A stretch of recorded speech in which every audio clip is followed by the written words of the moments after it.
Welcome to Saga Thing, where we're once again putting a saga of the Icelanders on trial. I'm John. And I'm Andy. And when we bring a saga to the thing, as it were, we judge the saga by 6 major categories: best bloodshed, body count, nicknames, notable witticisms, outlawry, and thingman. And once the dust settles after we award prizes and penalties in each category, John and I offer our final judgment and rate the saga on a scale of 1 to 10. So there are 7 categories, in fact. If you want to count that way. Well, sure. And this time around, we'll be judging the quirky little saga of Ref the Sly, or Krokaref Saga in Icelandic. That's right. And you know what? I'm glad you said quirky there, because this is an odd one. It really is. I know we said this in the summary episode, but I'm still a little confused as to why this saga was even included in the Complete Sagas of Icelanders collection. Well, you aren't alone there. Several of our listeners asked the same question, and I don't think you'll be surprised to hear that scholars have also debated the issue. Scholars? Debating? Disagreeing even? My word. I never lady-pigged that one coming. Lady-pigged? I get it. See what I did there? Yeah. I saw. Yeah, I saw. And you better not do it again, or else I will cloak stuff you. Oh. See? 2 can play this game. Well, color me impressed. So what did these illustrious scholarly minds have to say? Well, let me start by saying that this is one of those sagas that nobody talks about. Well, I mean, you say it like that, it sounds like they're ashamed of it. They all just generally say they like it and move on. I mean, you can't start a report on what scholars have said by saying nobody talks about it. Oh, be quiet. I mean, you know it's a rhetorical move. It's like the first thing you learn about medieval lit scholarship is the nobody's talking about this interesting I think the first thing you learn is how to spell medieval, since nobody... The second thing you learn. So this is the old, here's a subject nobody is working on, now listen to me pontificate about it at length strategy. Yes. Great. Yes. But in most of those cases, somebody has inevitably said something about it somewhere. Quite right. And that's true here as well. Oh, I'm good. I'm glad we cleared that up. And this is why we never get anything done around here. Yeah, I think one reason it gets so little attention is the fact that it's what we call in the business a post-classical saga, which means that it was written sometime in the 14th century. Right, after the golden age of saga writing had ended, or was ending. Yes, and more specifically, the post-classical sagas date to the period after Iceland lost its independence to Norway in 1262. Now, these tend to be less highly regarded than the classical sagas. Now, for example, Vigeland Saga, which I'll be speaking about at the International Saga Conference in August, tends to be neglected by scholars in part because of its late date. Well, look at you getting in your little plug there. Yeah. We shouldn't give the impression, though, that all post-classical sagas are cast out and ignored by scholars. Grettir's saga is from that same period, and it's one of the more well-regarded sagas. True, although that has a lot to do with the acknowledgement that the author of that saga is doing something different with his outlaw character. There are innovations to the genre there that garner critical attention, and rightly so. Now, I would argue that the other post-classical sagas also, including Ref Saga for that matter, also feature some kind of interesting innovations, like the happy ending of Vigeland Saga, for example. Or the fire suppression system of Ref Saga. There you go. And a lot of those innovations just haven't yet been fully appreciated because we've been focused on the Golden Age. Right. And you're on something of a quest to correct that injustice, aren't you? I don't know about that. I'm interested, though. But I think it's important to appreciate each text we encounter for what it is, not what we want it to be. And that's where the whole classical versus post-classical bias comes in. I mean, heck, even the terminology we use to distinguish the one era from the other helps to reinforce that bias. Okay, so yes, but you were going to tell us about how Ref Saga fits into the family genre. Of course, yeah. But it's not like a discussion of the saga's date and critical prejudice isn't part of that discussion. That's kind of why. Granted, but you're running the risk of derailing this conversation before we even get started. That's true. We never even really got it going. You can feel free to expand on all that when we're at the conference in Reykjavik. For now, how about a very quick answer to the actual question? No problem. Watch this. So the reason I think that you and I feel uncomfortable identifying this as a family saga comes down to 2 things. Okay, so we mentioned in the summary episode that there's, a surprising lack of genealogical information in this saga. And almost no interest in the generations preceding or proceeding from Ref, right? Just kind of airy wave to many good men are descended from. Yeah. In other words, there's not much family to this family saga. Yes, that's exactly right. So if we're going to classify this as a family saga, then we have to look elsewhere for the connections. And I don't think you'll be surprised to hear that scholars turn to the structure of the text in their efforts to place it within a specific genre. Right, and that's exactly what I'd expect. 20th century medievalists loved their formalism. Now let me guess, they're going to use Theodore Anderson's feud structure? Yes, they are. Ding, ding, ding. We have a winner, people. Thank you. Yeah, I don't know if we've talked about it before, but Anderson proposed the 6-part feud structure as a way to help define the structure of the family saga. It's kind of a genre-defining moment in saga scholarship. So it's a theory that's been tweaked have we really not and brought that up revised. before? Huh? Have we really not brought that up before? Yeah, no, I don't think we brought That's that up surprising. ever. It surprised me too. Well, let's rectify that. Yeah, so this theory has been tweaked and revised over the years, but it generally holds as the standard. So, according to Anderson, family sagas begin with an introduction, move toward a conflict, then a climax, revenge, and reconciliation, and then they conclude with an aftermath section. Right. Now, we're not going to go into all the details of how all that works right now, I don't think. But it's worth looking up if you're interested in the sagas. Sure. There's some fun reading for everyone out there. Go grab your Theodore M. Anderson. Now, if you look at the structure of Ref Saga, it does kind of fit. Frederick Amory compares the intro of Ref Saga to that of Grettir Saga. Yeah, that's interesting, because I can see that. I mean, both are lazy, right? Both are coal biters, but both are crafty. Both are capable killers who kind of exist outside the norms of their culture. That's right, and Emery points out that that's kind of one of the tastes of the 14th century sagas, that you see that kind of character quite a lot. And then we move to the conflict section, which begins in Greenland when the Thorgilsons start spreading rumors about Ref's sexuality. And then it moves toward that climax when Ref kills them to assert his masculinity. Correct. Then Gunnar and Bard's hunt for Ref along the shores of Greenland makes up the revenge section. And the whole Norway and Denmark section then takes us through, reconciliation, I suppose. Yeah, and we wrap up with an aftermath, which typically lets us know something about the protagonist, how he dies, and gives us a quick glimpse into future generations. Right, now, and again, it's a very quick glimpse in Ref's case, but that's pretty much how Ref Saga ends. I'll buy it. All right, but not so fast. Amory also Of course. points out, and rightly I think, that Ref Saga is an imitation of a family saga, therefore not actually a family saga. I think that's fair. I mean, when we only look at the structure, it fits nicely. But the reason that we keep asking these questions about it, and the reason that I think we've been getting questions about it, is because the internal narrative, right, the actual story, its features don't feel like a family saga. So we're right. I knew it. So, weren't you just convinced a second ago that it was a family saga? Structurally, Andy, structurally. I'm keeping my options open here. Oh, fair enough. All right. So Emery looks at the fantastic elements of the text and sees the influence of more folkloric Fornaldarsogur. The real achievement of the Ref Saga author, he concludes, is a clever blending of the folkloric storytelling with the more measured historical tone and structure of the family sagas. So Ref Saga is, in his opinion anyway, a false family saga that, as he says, fosters an illusion of realistic sobriety and verisimilitude. And yet it also communes with the fantasies and fairy tales of the Fornaldarsogur, which include fantastic things like wheeled ships. You know what? I actually have a little bit of a problem with that. Really? That I think the question of whether or not this text creates realistic sobriety and verisimilitude, the very fact that we were incredulous at almost everything that happened in it suggests that that's not the case. Right? Yeah. That Ref comes across as almost more of a folkloric figure. No, I think that part's true, but I think what he's referring to in terms of the realistic sobriety is the overall tone of the family sagas. The opening feels like a family saga. It's reported as kind of a history, but you never quite feel like it is a history, if that makes any sense. Right. But I think, what we responded to and what the listeners responded to is that this text does feel very much like someone imitating a genre rather than participating in it. Right? And yet, at the same time, those fantastic elements like the wheeled ships, right? Those things all feel very grounded to me.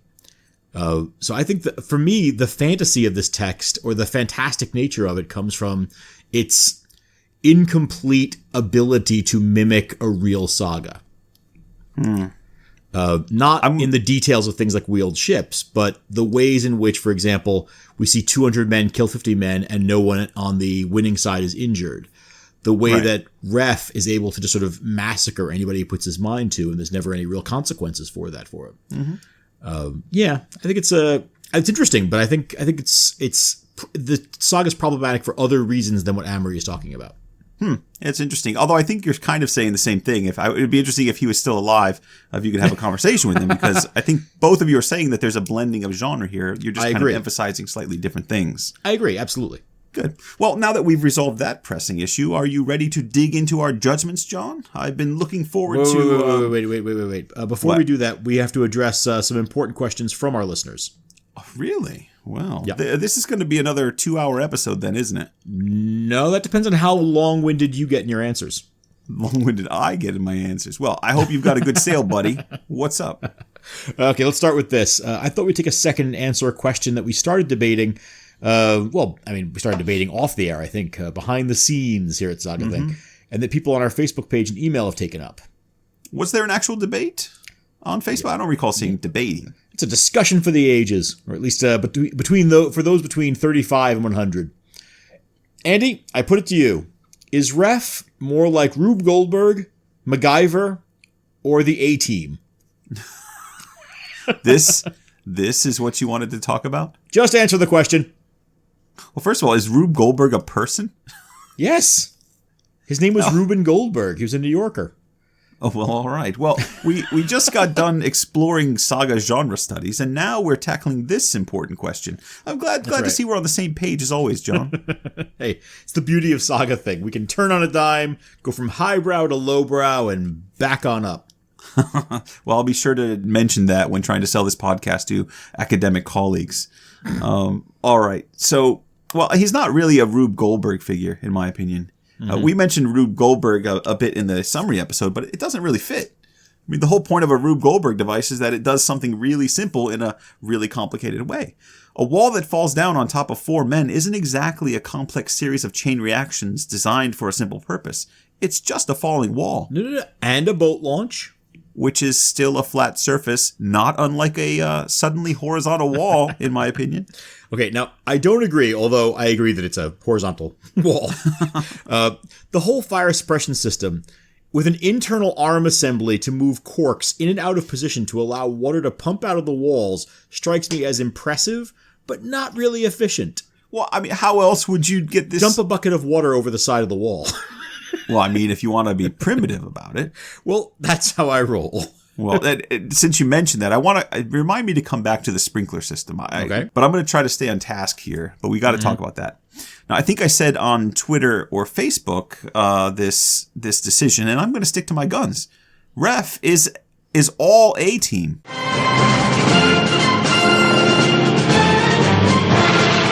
All right, no fair using musical cues. You're prejudicing the listener in your favor with appeals to Gen X nostalgia, and I won't have it. Come on now. He's got a ship on wheels behind a weaponized wall in a steampunked fort. He's got the killer instinct and mechanical abilities of B.A. Baracus. I pity the fool. The piloting skills of Murdoch on the ocean, of course. And he's a master of disguise, just like Hannibal. A master of... Yeah, nobody figured it out. He's brilliant. And the only thing he's not is the charming ladies' man that was Face Man, my personal favorite A-Team member. That's your favorite A-Team member? He was. I was a silly little boy. Name the actor who played Face. I don't remember who played Face, but I do Dirk remember Benedict. liking... Of course you'd know. But I do remember liking Face the best because he was funny and charming. And he also got the ladies, which is very similar to me. So in your... Oh, dear. I got one lady. So in your imagination, does the ship have B.A. Baracus's black and red van paint job? It better. 'Cause I can't accept this otherwise. Yeah. I mean, the author doesn't mention a paint scheme, but I always assumed that it was black and red. See, I object to the A-Team comparison on the grounds that a bunch of guys get crushed by that falling wall. You can't have a body count in an A-Team story. Wait, are you claiming that a Rube Goldberg machine is more likely to have a body count? Yes. Lucifer G. Butts was out of his mind. There's no telling what he had hidden in his basement. Uh-huh. You know, it's funny. Elsa and I, for that Scouts thing, we designed something that we called Murder Ball. And it was a lengthy marble rolling thing that eventually resulted in the death of a Playmobil guy. Nice. So there was a body count of 1. And then the scouts took it over and made a body count of 5 and then more. So... And then asked whether it was better to let the marble kill 5 people or whether to divert the marble onto a second track that would only kill 1, but making you responsible for the death of that blue. Yeah, right. Now, you just said something about some guy's name. Lucifer G. Butts. Who's Lucifer G. Butts? The professor in Rube Goldberg's cartoons. Lucifer Gorgonzola Butts. Are you serious? I couldn't make that up if I tried. All right. And now I think we've about exhausted the possibilities here. I say A-team, you have your Gorgonzola cheese butts, and MacGyver's the odd man out, oddly. We should say that, he does have some MacGyver-esque qualities. Like a bitchin' mullet or something? No. I was thinking of his craftsmanship. Oh. How else could he survive for so long in the wilderness of Greenland? Fair point. Now... I assumed that there was a paperclip, some chewing gum, and maybe a piece of paper involved. Well, yes. Now, we had another question from the Duck Knight. Of course we did. Only in the 21st century could someone say, in all seriousness, we had a question from the Duck Knight. What was it? Well, the Duck Knight asks... Does he? Are Ref's engineering abilities common among the tricksters in the sagas? And who are the more notable tricksters in the sagas? I was thinking about this the other day because of my medieval outlaws class. Mm-hmm. The trickster figure does come up there a lot. Outlaws and tricksters and all that. Yeah, no, almost every outlaw in English literature has some element of the trickster in it. Yeah, and obviously if we're talking about the Viking Age, we can point to Loki as the ultimate trickster in the mythology.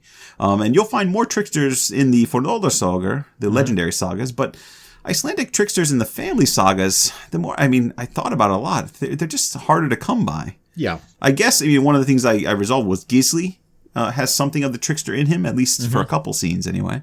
Right. There's that scene when he switches cloaks with Thor the Coward.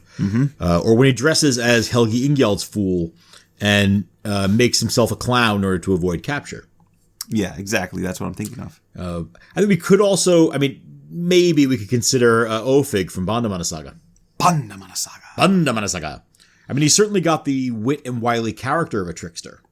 Now, you could also maybe think of Snorri Gothi as a trickster if you want, I guess, but he's more of a schemer to me. He doesn't quite fit. Yeah, I honestly don't see any of these guys as traditional sort of mythological trickster types, but I think you can make the argument for them if you had to. Yeah, and that's the thing, really. I guess there are trickster types in the sagas, and I'm not doing a very good job of thinking of them right now, but I also feel like the cunning trickster who breaks rules just to break them or to expose corrupt and hypocritical conventions, that kind of Reynard the Fox type, just doesn't really fit in the family sagas for me. If there are trickster figures, my feeling is that they'd be regarded as villains in the family sagas. Because these sagas take themselves very seriously sometimes, despite their love of dry wit and understatement. So I'm not saying they're not funny sometimes, but I don't feel like the trickster fits. So I could be completely wrong, and I probably am. What do you think? Well, I think there's something to what you're saying, because there is that conversation about, for example, whether Njal fits as a trickster figure. I know people have made that comparison. But I think if you look at that saga, the figure who actually fits more as a trickster is Morth. He's the one who's coming up with all these schemes. He's the one who's playing games and tricks on people behind the scenes. He's the one who sets up his own allies for a fall in order to gain something. And you're right. He's much more the villain of the piece. I think there are people given to playing tricks. Right? As you were suggesting, schemers and sharp-tongued jokesters aren't that unusual. But the trickster figure is a very specific thing in mythology and in archetypes. And I'd say the sagas are more sympathetic to outlaw types than to trickster types. Yeah. I think there's a fair amount of overlap between those two figures. Somebody like Robin Hood encompasses both types. But I think the sagas are a little too aware of the cost of an outlaw or of a trickster to a community. And as you say, the mythology offers the quintessential trickster figure in Loki. I don't know if any of that helps, but that's where I'm standing. Well, our listeners are pretty smart and also well-read, so maybe thank God somebody around here is. Yeah, right. If any of you know of a good trickster figure from the family saga specifically that better fits the bill, please write to us and let us know. All right, so that covers the trickster bit. Now, what about the fire suppression thing? We had several people asking where that came from and if it was original to Ref Saga. You want to tackle this one, John? No. Because to my immediate memory, this is the only fire suppression system in the sagas. Oh, really? Yeah, now what's that look on your face? You have one in mind, don't you? Uh-huh. Yeah, for once, yes. Yes, I do have something. Finally. No, I was so blown away by the engineering of that building that I had to go searching out more information, you know? And that's how I found the Frederick Emery essay. In his review of Ref's saga, he identifies a number of analogs or perhaps even sources for Ref's inventions. A ship on wheels, for example, can be found in Thjallar John's saga, an early 14th century Riddar's saga or chivalric saga. And we'll eventually get around to reading the saga with another very similar fire suppression system. Which one? Well, it's in that old classic. Everyone's favorite, the Saga of Horde and the People of Holm. Oh my gosh. Yeah, well, of course, I read that one every summer, so I should know that, but... Sure you do. So that saga has a character named Thorbjorg who dreamed that 80 wolves were running toward her house with fire coming out of their mouths. That's not a pleasant dream. No, and among them was a polar bear who seemed sad. Aw, what? A sad polar bear, you said? Yes, that's right, a sad polar bear. Yeah. And anyway, the dream inspires her to prepare for a coming attack and the burning of her house. So she directs Indriði to divert a stream that came from a spring down into the house. Okay, this does sound familiar. No pipes, but it's a similar idea. Well, she does tell them to cover the stream over so that no one will see the source of water coming into the house. Yeah, that's much closer. All right, keep going. So here's where it gets interesting. She tells the men then to carry all the household goods up and onto the crossbeams for safekeeping because the water came halfway up the walls. Wait. So she's not filling the walls with water that can be released at need. She just fills the house up like a giant water balloon? That's correct. Yes, that's what she does. It's an odd choice. Yes, but it's funny. effective. I read this saga, God, almost 20 years ago now, and I don't remember this at all. Well, you know, you didn't have fire suppression systems on the mind. Fair point. Yeah, so when Horde comes to burn the place down, they can't get the walls to catch. And the people inside seem to have an endless supply of water that they, as we were talking about earlier, they throw down on the fire from above. See, that's far more reasonable. And in many ways more believable. Right? It's ridiculous, but you can imagine a stream being redirected to fill the base of a house, and then people using that water to douse the flames. All right, so what happens next? Well, I mean, you have to wait until we do the Saga of Horde and the People of Holm. I'm not going to spoil the whole thing. This is Ref Saga Judgments. It's just getting now. interesting. Or it's supposed to be. No, what we need to do is get into those judgments. I think that's why we got together to record tonight. Oh, quite right. Okay, one more question. Are you serious? One more? You know how long we've been talking? Okay, but it's one I know you saw and prepared for. Ah, the wood thing. You want me to talk about that? Yeah. I know you looked into it, and I think it's interesting. Why let that effort go to waste? Well, because there's really not much there, but all right. So, Arian Adar Nichols wonders how Ref could have gotten his hands on so much wood in Greenland. See, that's an excellent question. And I think so. Traditionally think of Viking Age Greenland as a land full of lush forests, eagerly awaiting the axe and adze of the likes of Ref the Sly.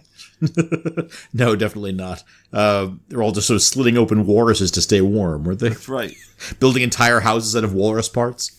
No, I don't think they did that. The generally accepted story of the Viking settlements in Greenland tells us that they struggled to maintain the traditional Northern European lifestyle they were used to due to the lack of resources in the country. Right. So while settlers imported wood from Norway and harvested timber in Markland, they also had access to native Greenlandic wood. Now, according to Thomas Hayne, they would have found willow scrub, mountain birch, and mountain ash trees in the southwest specifically. I don't think that's where we're supposed to think Ref went. There were, however, no coniferous trees there, mainly due to the difficulty of non-native species with heavy seeds making their way to Greenland. And while the settlers certainly used native wood to craft objects for everyday use, the wood that was available to them in Greenland was, in Hayne's opinion anyway, inadequate for the construction of large buildings or ships. But I think we do have to think about when this saga is written, or when the saga takes place, rather. which is the late 10th, early 11th century, which would be exactly overlapping with when the very brief industry of bringing back lumber from the New World would have been taking place. In the 14th century, that's happening? No. When the saga takes place, not when it's written. Yeah. That's true, but Ref is hiding. Where's he getting all the wood? He can't exactly go to market and buy it. Absolutely. Wait. It sounds to me like you're suggesting that Ref isn't grounded in history. Yeah. Are you suggesting that this is all a lie? Yes, John. I am sorry to break it to you, but Ref's saga is a work of fiction. I can't take this. I don't think I can do the judgments now. Well, I mean, I need to go lie down. Well, to be fair, John, most of the listeners have no doubt already tuned out. So I don't think anyone would notice if we just called it quits. Oh, but there's so much fun left to be had. We actually have to do the judgments. We have to figure out who wins Best Bloodshed. Yeah, and there are some really good ones in this saga. I'm actually curious enough to keep going because I want to know how that's going to turn out. And who do we outlaw? Who do we select as Thingman? Who gets Ref as Thingman? No, you're assuming Ref is making it out of the outlawry section. I wouldn't be so sure. Well, there's only one way to find out. Call the Saga Thing. Best Bloodshed. Well, Ref Saga isn't known for its blood-soaked battle scenes, but I think there are a few legitimate candidates, he said with a question mark at the end of that sentence. I think there are. I mean, look, there are a few, because after all, it's not every saga that had people being killed by complex machinery or invented concealed weapons. Which is a shame, really. It is, but it just makes Ref special. It does. I've got two candidates and a third possible we'll have to talk about. How about you? Well, I've got two as well, and I'm pretty sure I already know which one's going to win. But you go ahead. Oh, hey, there are no sure things in the Saga Thing, Andy.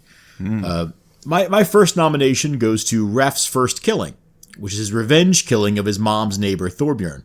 Ah, yeah, this is the first concealed weapon killing. Yeah, actually, it's his first killing, period. Ref visits Thorbjorn to demand compensation for the death of Barley the Short. On his way to Thorbjorn's farm, he snaps off half the shaft of his spear and hides it in his cloak. Hides the sharp end in his cloak, obviously. Their conversation doesn't go well, which I have to say, it's clear Ref didn't expect it to since he's now got a concealed weapon on him. Yeah. So when Thorbjorn tries to lure him in by offering a knife with one hand while drawing his sword with the other, Ref stabs him with his hidden sawed-off spear. Now, you're going to keep pushing the term sawed-off spear, aren't you? Am I going to have to adopt that? Get on that? board, Andy. Get on board the sawed-off spear train. I think this is a good candidate. It's when we learn that Ref is a clever lad and that his enemies are going to pay for underestimating him. Sure. So what have you got? Well, I want to shine a spotlight on Ref's slaying of Thorgils and his sons. Shine away. Yeah. It's a point in Ref's favor, I think, that he let the slanderous rumors about his sexuality circulate without reprisal for as long as he did. And then once his wife's foster father approaches him and suggests that inaction might actually confirm the rumors, Ref is forced to make his move, remember. So Ref heads over to Thorgil's farm with a freshly forged spear. He enters the house to find Thorgils cooking, because of all the smoke, Thorgils couldn't see who came in at first. And when Ref announces that he's come to seek compensation for the slanderous rumors, Thorgils laughs it off, saying, "I won't deny that we say many things as jokes. But in any case, this isn't lying because I believe that every word of it is true." And rather than offer up a notable witticism in response, Ref just strikes at Thorgils with his spear and splits him open to the shoulders. Well, we've said before that wordplay is not Ref's strong suit. Yeah, exactly. He's a man who thinks with his hands. Exactly. And this is the part I really like. He takes the spear out and quietly walks down to the shore, sits down in the boathouse, and waits for the Thorgilsons to come home. Right. He then decapitates one, skewers another, and dispatches the other two quite easily. Now, this may not be one of Ref's most elaborate killings, but it's impressive all the same. And as I was reading it, I kept thinking of all those revenge movies I grew up watching in the 80s.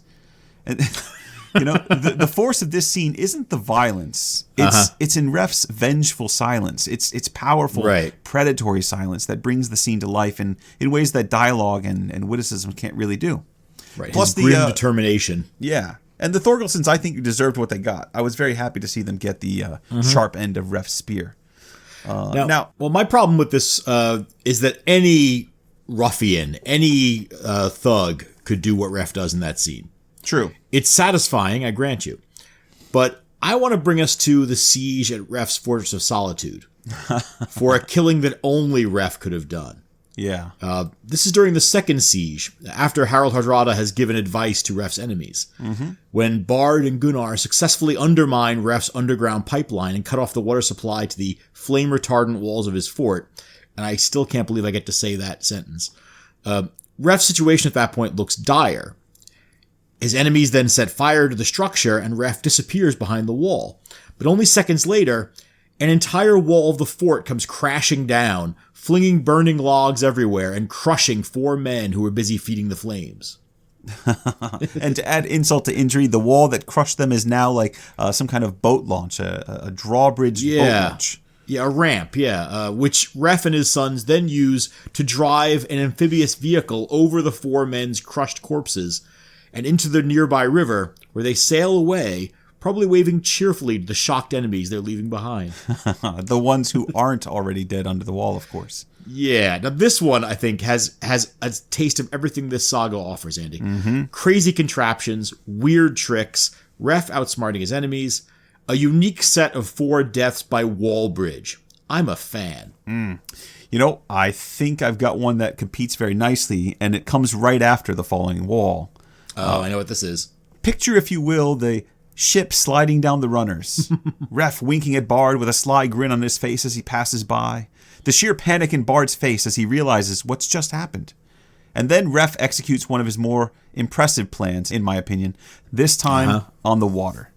As Bard gives chase with 8 men, Ref realizes that he is in the slower ship. And with Bard bound to overtake him, Ref urges his sons to take down their own sail. Bard's coming at such a pace that he won't be able to slow down before shooting past Ref's boat. So Ref tells his son, Stain, to cut the stays of Bard's ship.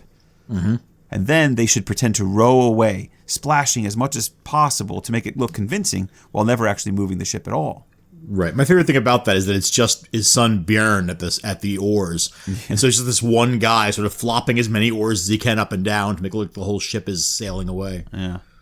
And as you know, with a small spear in hand, a sawed-off spear, if you will, Ref watched as Bard's ship approached, riding the wind and the oars at top speed.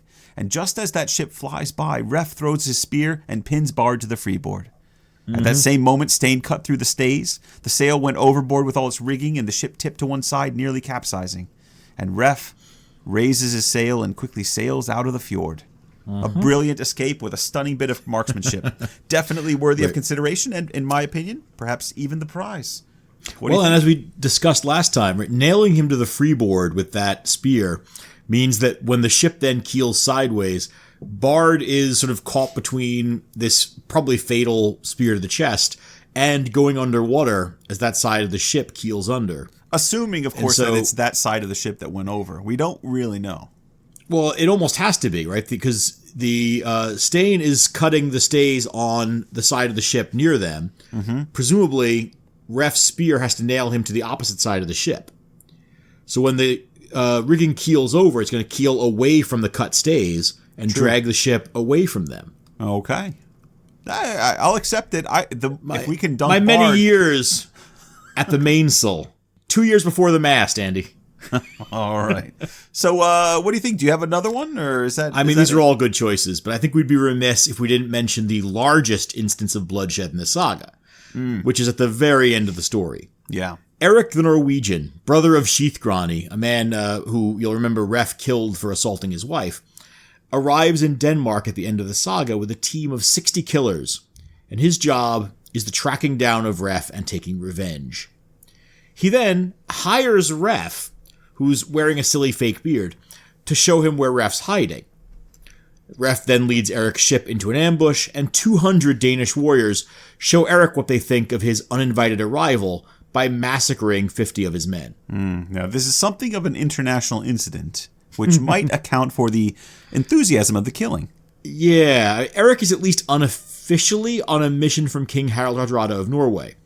And so the men of King Sven of Denmark treat them like a group of foreign invaders. Yeah, but ultimately there's not really much going on there, is there? I mean, the actual saga just says that they killed 50 men and sent the survivors home in a large rowboat, so not that big a deal. Right. No, I don't think this is really a candidate. I mean, it feels like an afterthought to the story. Yeah. And even though it's a mass killing, it feels a little storybookish. Yeah. I mean, for example, we're not told that any of Sven's men get so much as a hangnail during the battle. Yeah, there's not enough detail there. The death count is 50 to 0. I don't think we have to count this one. But no. We do still have Ref killing Thorbjorn with a sawed-off spear, Ref's killing of Thorgils and his sons, the 4 Norwegians crushed under Ref's drawbridge wall, and Bard dying of a thrown spear and a dunking in the North Sea. So what do you think? So I guess the question here comes down to, are you going for flash or are you going for style? Wow. Excuse me, flash or style? Yeah, I think those are two Is there things. a third option that isn't maybe identical to the other two? Substance, perhaps? No, not substance in this. I think of flash, okay? Uh-huh. The killing by the wall is particularly flashy. All right. It's noteworthy. It's interesting, Yeah. right? Prizeworthy, perhaps? The killing of Bard has a certain panache, a certain style, a certain je ne sais quoi. I don't know what that means. It all makes sense now. And the crickets. Crickets. Yeah.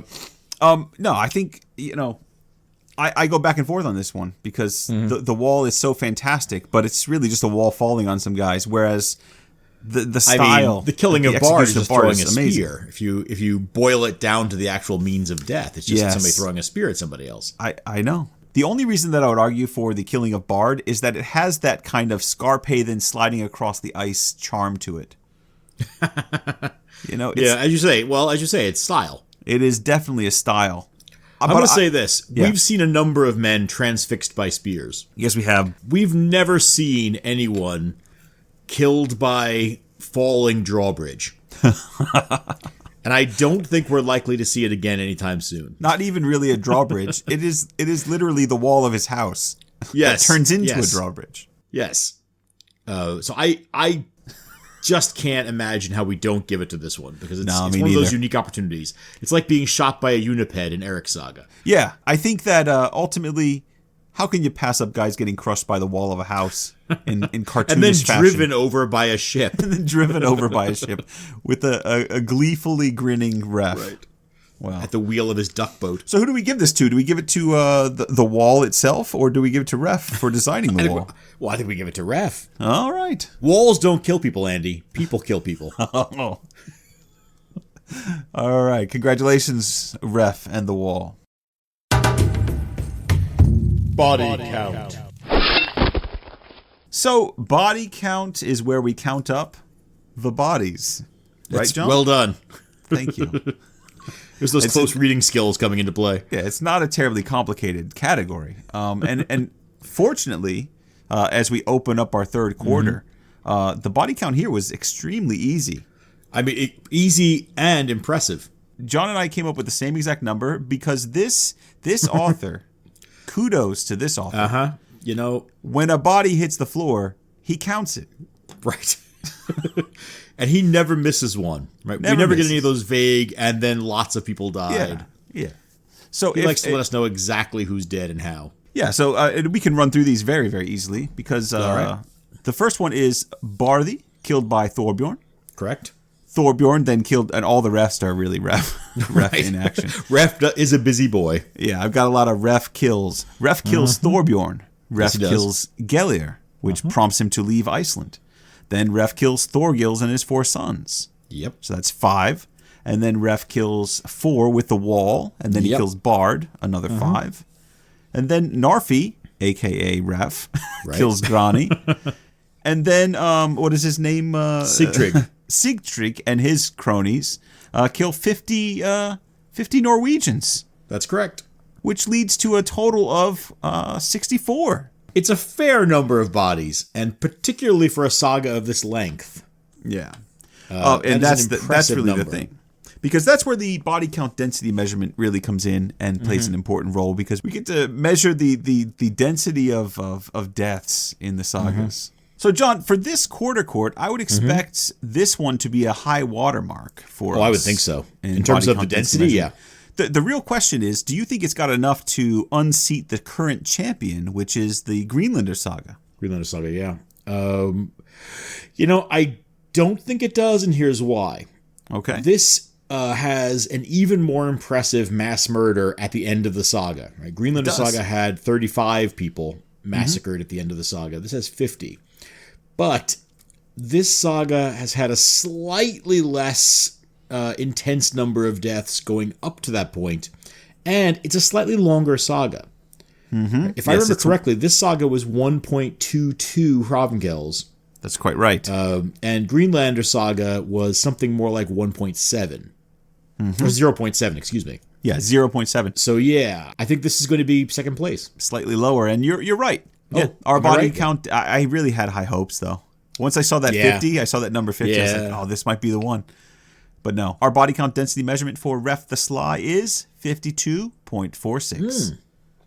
Very respectable. Yes. And again, like I said, I think this is the high water mark, at least for this quarter court. You never know, though. There's always going to be that saga lurking out there somewhere that has a throwaway reference to 200 men being killed. Yeah. That we just don't remember offhand. So it's going to catch us off guard. Head over to Ireland, and Brian Boru goes buck wild, exactly. Kills 1,000 men. Right. And somebody lines up all the bodies and counts them. Yeah. I mean, we're really relying on the authors to report the deaths. Right. And without that, the body count really doesn't work. All right. Moving on. Nicknames. And on to my favorite category, nicknames, where John gets to flex his research muscles. You just like getting a rest. And I get to rest. So, John, tell us, there's not a lot of people in this saga. So I'm curious, how many nicknames did you stumble across? Well, I mean, this is somewhat embarrassing. Here we are. It's the beginning of the third quarter of our Troll of the Sagas. We're all dressed up, ready for a good discussion of the nicknames of Ref Saga. And I've got nothing. Oh, no. But the saga's called Ref the Sly. I know. There's a nickname right there. Almost nothing. Almost nothing. I mean, there's a handful of names that we'd throw back if this were another saga, but here we need to take what we can get. So, for starters, we've got Barthy the Short, Ref's mom's livestock expert and protector. That's right. He's remarkably fleet-footed. He can run as fast as a horse. He's got keen vision and excellent memory. But remarkably short-lived? But, well, his name refers to the fact that he's not the tallest man around. So, he's called the Short. Did I mention there's not a lot of stuff to talk about in this saga?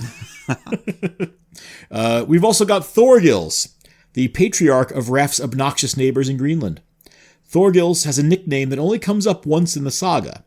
He's called Vikarskatli, or Thorgils, the bald guy from Vic. Okay. Once again, there's not a lot of subtext to the name. Thorgils is just taller than his hairline.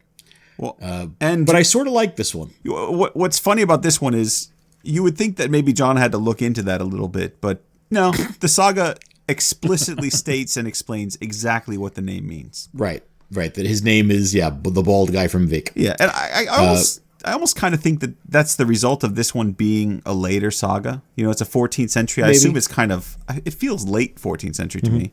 I almost feel like they just aren't as interested in, or maybe they just want to spell things out a little bit more. Now, let's not get ahead of ourselves. We do have a couple of good ones coming up. Okay. But I have to say, I actually like this one, if only because it suggests the social utility of nicknames. Okay. Oh, Thorgils who? Oh, the bald guy from Vic. Why didn't you just say so? and so on in that conversation. So much clearer. Right. Now, there's also Sheath Grani, or Skelp Grani. Grani's a follower of Harald Hardrada. And as the author tells us, he's a handsome man who liked women and lovemaking, and loved fine weapons and fine clothing. So, a fop, in other words. A fop, yes. Yes. His nickname doesn't seem on the face of it connected to this portrait of him. Although it's possible that as a man who likes showy weapons and clothing, he might have an ostentatiously ornamented sword scabbard that draws people's eye. But there's another possibility, which is that his name is a joke about his reputation as a lover of women. The association of swords with the male genitalia goes back a very long way. Right? And as long back as the Romans, a sword sheath was associated with women's genitalia. Right? Yeah. Romans called it the vagina. Write that down with Latin pronunciation. I've heard that. See what you get. I've heard of that. So I'm going to suggest this name might be a reference not to a fancy scabbard, but to Grani's preoccupation with finding somewhere to stick his sword. Ooh. And then we have the king of nicknames, Ref. Ref Steinson, a.k.a. Narfi, a.k.a. Sigtrig the Norwegian, a.k.a. Ref the Timorous, Ref the Effeminate, Ref the Homosexual, and of course, Ref the Sly. First of all, this translation might provide the record for the most nicknames and cognomina attached to a single person in any of the sagas we've covered so far. But that's only true of the translation. George Clark chooses to provide a selection of different slanderous names for Ref in the conversation between Thorgils and his son Thengil, maybe to indicate the range of meanings latent in the single Norse word ragi, which is the one that's used repeatedly and exclusively in those insults in the original passage. There's just in ragi over and over again. For me, what's interesting, as usual, is the function of the nickname and how the insult gets refined. Thengil calls Ref in ragi for the first time in reference to his claim that Ref peed himself when he ran into a polar bear. Now, in that line, the word connotates as something like cowardly, Ref the timid or Ref the coward. But when Thengil then asks his father, "Father, haven't you heard of Ref in ragi?" the word is context-free, allowing it to revert back to its meaning as unmanly or emasculated. And ragi does have connotations of effeminacy or emasculation. But when Thorgils responds, he spins the word in a slightly new way, to more clearly reference sexual deviancy. Thorgils claims that in Iceland, Ref was infamous for his, quote, unspeakable perversions, and for being not like other men in his nature. Now, we can debate whether this is a reference to same-sex attraction or not. I don't read it that way, but it depends on how literally you interpret Thorgils' claim that Ref was a woman every 9th day when he was in Iceland. There's a lot of slippage in the sagas in the semantics of homosexuality, effeminacy, passivity, and other, really, any sort of non-heteronormative gender identity or masculinity. Right. There's a lot of sort of maneuvering there. And Ref's enemies try to tie him to all of those. Ref's more willing than most saga figures, as you mentioned, to bide his time and plan out his revenge. Right? He doesn't act off the cuff, even when he's been insulted. But he is placed under some pressure by the association with unmasculine identity. And so when his father-in-law does approach him and say, you need to prove that this isn't true, he recognizes that necessity. I should say that this narrative isn't all that interested in exploring the long-term effects of an emasculating nickname. And so the point is dropped after Thorgils and his sons are dropped, when they're all killed by Ref. His attempt to contain the slanders against him appears to be successful, and so no one ever brings it up again. So that's it. Not a lot of nicknames to go on, but a few items of interest. How do we pick a winner here? Do we just give it to Ref on quantity? No, I think, Barley the Short brings a lot to the table. Oh, yeah. If he could reach it. Oh, no height shaming. Yeah, I mean, what about Harold Hardrada? Did they mention? Well, did they mention? You know, the funny thing is, he's never actually called Harold Hardrada in this saga. That is so weird. He's called Harold Sigurdarson throughout the entire saga. I actually don't think that's weird. I think it fits in very nicely with what we've already observed this author doing, which is to create a very different Harold Hardrada than we see in most other instances. This Harold is clever, he's refined, he's thoughtful, he's measured in his responses. This is not Harold the Hard Dealer. Right? This is King Harold Sigurdarson. And his nickname is kind of pushed to one side to make room for this new characterization. Well, but also this characterization suggests in some ways that the author knows nothing of this guy. Or that, yes. So I'll accept either one of those. okay. So I mean, it seems like Ref is going to get another award, but really just because of a lack of other candidates. Boy, I mean, I'll just put in a brief word for Sheath Grani, because if I'm right about that nickname, it's a great nickname. Quite right, but I hate giving Grani anything. Fair point. Ref it is. All right. Ref, come on up for another one. You might be sweeping tonight. Notable Witticisms. So, what Ref Saga lacks in nicknames, it more than makes up in witticisms. Not really. No, not at all. No. I mean, it's not exactly PG Wodehouse, but it's definitely better than the nicknames. Grant me Leave it that. to you. So this is our chance to honor the saga writer's art, to appreciate the little turns of phrase and bits of dialogue that make sagas so much fun to read. Yes. Andy, what have you got for us? You remember how I said that Ref's silence made the killing of Thorgil so great earlier? Mm-hmm. Well, it turns out that for all his mastery of woodworking and strategery, Ref's not terribly witty. And nope. I did have a hard time picking candidates for this one, but I do have two. The first one comes early in the saga, just after Ref's mother has had about enough of his lazing about. Barley the Short didn't last long, and she needed someone to deal with the Thorbjorn problem. So remember how she scolded Ref. She said, "I shudder in my heart whenever I see you before my eyes, you disgrace of a son, and how luckless I was when I bore you, you cretin. It would have been better if my child had been a daughter. I might have married her to a man we could rely on." And Ref then looks up from his place by the fire and says, no doubt groggily, "The rest will make hard hearing, mother, if your scolding begins like that." Now that, John, It's not bad. that is classic saga dry wit. I mean, it is. What a great way to cut off what he knows will be a lengthy browbeating by his mother. And I hope that I can remember that line next time I'm about to get a scolding. Next time you're going to get a scolding? Yeah, I'll just cut her off and throw that line out there. Wow. The rest will make hard hearing? Yeah. All right. I'm sure that'll get a good reaction. Right, I wouldn't think so. So my first one comes when Bard and Gunnar are exchanging snide comments with Ref over the fire suppression walls of his fort. Yeah.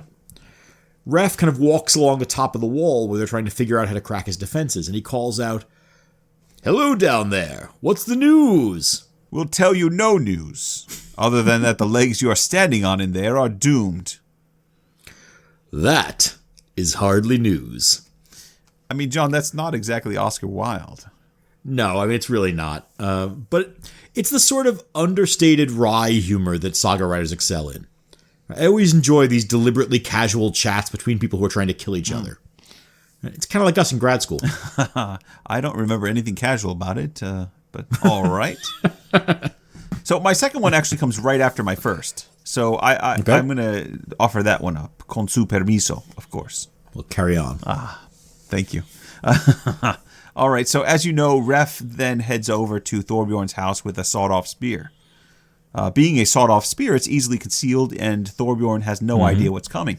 He quickly figures out that Ref has... I'm going to point out that you are now using the term sawed-off spear. Dang it, yes, I am. I regard this as a victory for Team Sexton. And it doesn't make any sense, really. But this one one almost literally is a sawed-off spear. Say hello to my little friend. Thorbjorn figures out pretty quickly that Ref has come for a single purpose, but Thorbjorn has no faith in Ref's ability to carry out this murderous errand. So he picks up his own sword in one hand, and with the other he offers Ref a large single-edged knife and a whetstone, saying, and forgive my pronunciation of the Icelandic here, "Degan skal degum bjóða." Now, I give you the Icelandic because I think the phrasing is important, and part of why this is worth considering. We're given the following translation by George Clark. He says, "One should offer an untempered blade to a softy." And once you look at it, that just misses the mark wildly, in my opinion. The Icelandic "Degan skal degum bjóða" is all about wordplay. Thorbjorn cleverly applies the adjective "degr" to both the blade and Ref at the same time. The word has a couple of different meanings, but Clark's choice of softy is at the end there is pretty good. In English, we can often use the word soft to describe something that is distinctly not hard to the touch, and we can also use it to describe a person who lacks toughness, and this is usually a slight on a person's masculinity. So quite fitting here. So the translation could easily be something like, one should offer a soft blade to a soft man. But Clark used untempered, which is fine since it helps highlight the blade, but why then switch to softy? How about... Well, I mean, that is technically correct. An untempered blade would be a softer metal than a tempered blade. Yeah, I know. But John, that still misses the wordplay with the dagger. I agree. All right? I'm just saying that I think your statement that Clark wildly misses the mark is perhaps a bit unfair. He wildly misses the mark because he misses the pun. Let me throw this other possibility out there. All right. Let's play with untempered since you're so in love with that idea. How about this? Instead of switching to softy at the end, I bet you can imagine a really good way to do this. How about one should offer an untempered blade to an untempered man? See? That's not so difficult, was it? Yep. I might go with untested man, given Ref's reputation. But again, you're missing the play on words. Untempered and untested still sounds like a play on words. It sounds like it, but it's not exactly the same. So I'm going to stick with... Well, I'm going to give you one of my favorite quotes, which is from the Venerable Bede. Shut up. And which says that you can translate word for word or sense for sense, but not both. For something is lost whenever words are translated from one language into another. Well, if the Venerable Bede said it, it must be true. But I think we can do better. Wow. No, I mean, that quote's all well and good. But John, what I'm arguing is that you can get sense for sense and word for word here. You either go soft and soft or untempered and untempered. Either way, you save the sense and the word. Perfect. Fair enough. So say what you want about Thorbjorn, but I'm going to give him credit for a good line. And since these are his last words, they're all the more poignant. Maybe not poignant. Noteworthy? Right. But certainly not pointed. No. What do you think? Good stuff. Not bad. But of course, now we come to the enchilada. Now we come to the big fruit basket. Hold on, let me get my pillow. Yeah. Now we come to Ref's famous riddle. Yes. This comes late in the saga when Ref decides, after killing Sheathgrani in the middle of the street, that it's probably not a good idea to try to hide the body and pretend it didn't happen. And so he decides, for the first time in his life, to announce a killing. He walks into a meeting that's being held by King Harold, and he proceeds to announce his killing of Grani, but he couches it in a riddle so obscure as to be virtually unintelligible. Andy, do you recall that riddle? Can you recite that from memory? Something about a soup meeting and yeah. He wanted to buy a swamp. Right. And pig's eyes. That's basically all of it, but I'll just go ahead anyway. So he's under the guise of Narfi, of course. Narfi. And he speaks up. "My lord king," he says, "the two of us, Sword House Granny and I, had a soup understanding today when he told my wife he wanted to buy a swamp. I lady-pigged him through the wall's eye. Then he searched it thoroughly, and then I searched it thoroughly. Then I nest-balled him, and he many-horsed at that. Then I cloak-stuffed him, my lord, and at that he tarred like a ship. And then I wild-swined him, my lord, to a wooden fence not far off, and at the end I counterpaned him." And then Narfi runs off. Yeah. Now, I'm sure that everyone already understands what he's talking about, but, just in case, Andy, you're having trouble, I'll explain. So now, the way this ends up shaking out is that King Harold doesn't appear to have heard what Narfi has said. And we said during the summary, it doesn't matter whether he officially hears it or not, because what matters is that it's been said. As long as people accept that this riddle is actually an announcement. And that they can prove that somebody heard him say it. Right. That's important. But then afterward, when he finishes the speech, Harold, who didn't appear to have heard Narfi, now turns to his friends and says, "Who was this man, unknown to us, who stood before us for a time, dressed in his black hooded cloak, belted with a great walrus hide rope, with a spear in his hand? Where did he come from?" His attention to detail is really unparalleled. Well, and of course, that's the point here, isn't it? That he's a remarkably observant person. Yeah. because even while he was speaking to the crowd, he heard every word of what Narfi said and has been turning it over in his mind during the rest of the conversation. And now he breaks out and says, "Well, this man said we two, Sword House Grani and I, had a soup understanding today. He told my wife he wanted to buy a swamp. Well, he encountered my follower Sheath Granny, because a sheath is the house of a sword." Quite right. Yes, he probably went around the inns looking for women. Apparently he knows Sheath Granny. Mm-hmm. It may be that he encountered this Narfi's wife.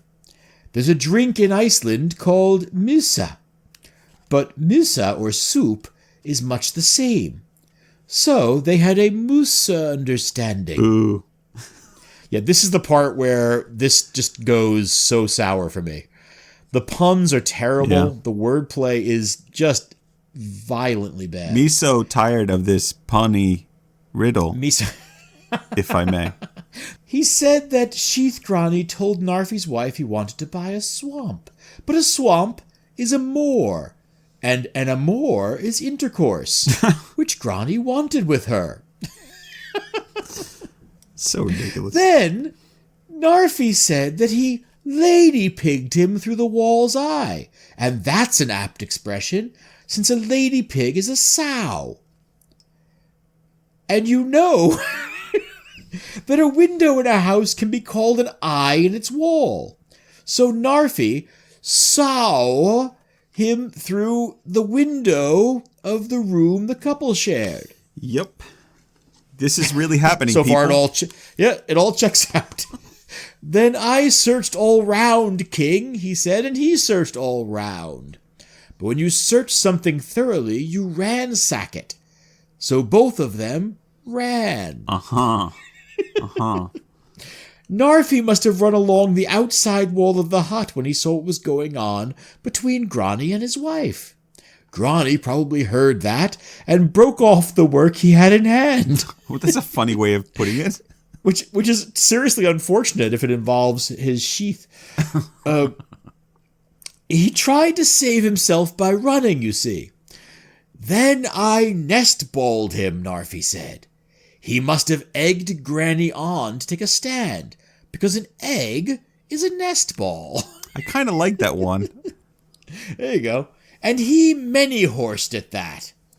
But if many horses are always together, they are called a stud of horses. So Grani stood. Not so big a fan of that one.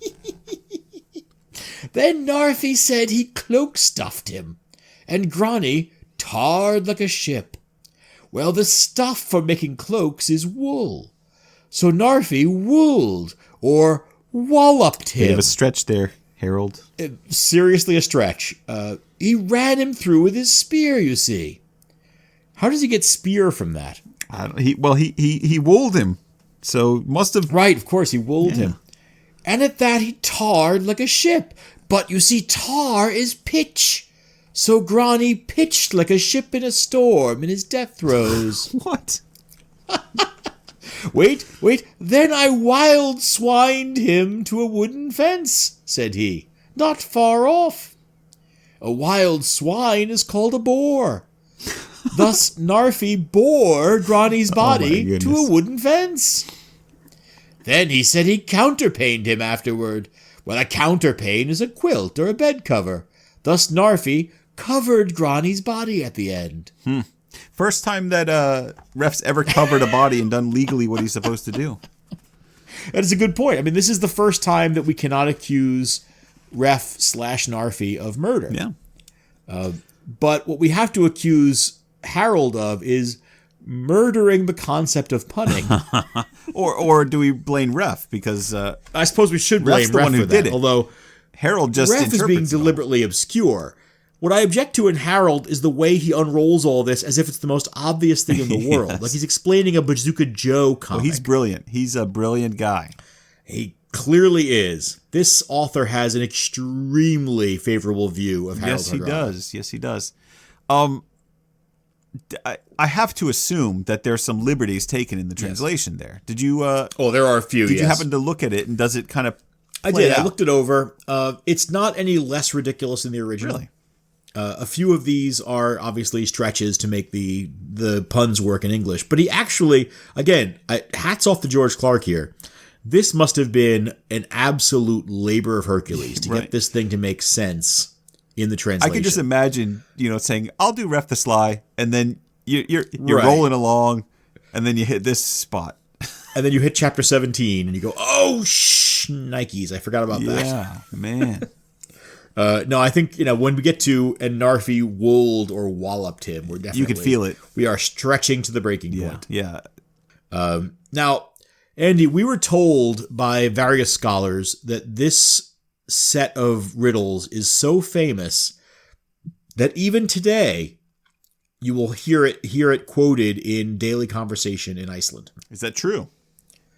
I don't know that it's true. I have visited Iceland on more than one occasion.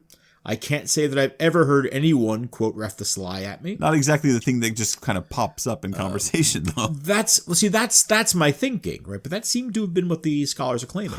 So if we accept that this is a famous quote, and certainly the most famous riddle in this saga, do we say that it has to win for notable witticism?